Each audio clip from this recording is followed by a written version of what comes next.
ఇస్తలేరు, ఎవరు ఇస్తలేరు, నీళ్ళు లేవు, అన్నం లేవు చెప్పు. అదే ముచ్చట అక్కడ నా బస్సులో 40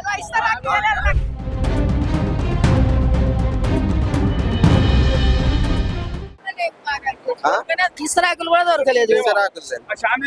ఇస్తలేరు, ఎవరు ఇస్తలేరు, నీళ్ళు లేవు, అన్నం లేవు చెప్పు. అక్కడ మొత్తము రాంగ్ వేలో వస్తున్నారు, ఇష్టం వచ్చినట్టు దొప్పకంట పోతారు, కరెక్ట్ వేయటాలకు దొరుకుతలేదు. ఎందుకు తీర పోయినా నువ్వు కూడా నూకంట పోతావా? పొద్దున వచ్చిరా నూకంట పోతావా? మనకు శాత కాక నిలబడ్డారు. మరి ఏం చేయాలి, మరి ఇస్తరాకు దొరికితే ఏం చేయాలి?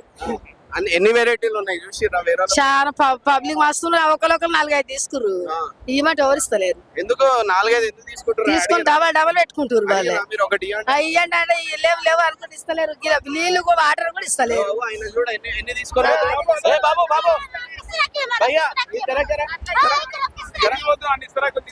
ఎక్కడ మా వాళ్ళ నా బ్యాచ్ కూడా మీ వాళ్ళు కాదా?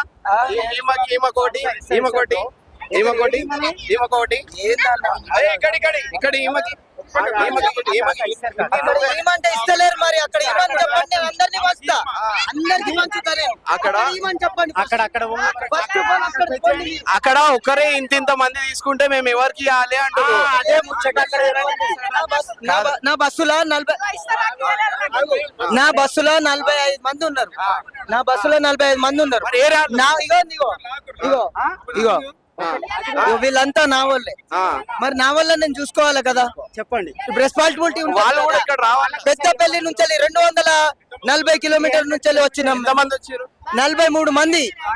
43 మంది. అదే కదా, నేను ఎటుపోయారు అనేది నేను పట్టుకొని నెలుగుతుంటే వాళ్ళు కూడా తీసుకొని ఉంటే ఏం చేస్తారు? అరే తీసుకోలేదు.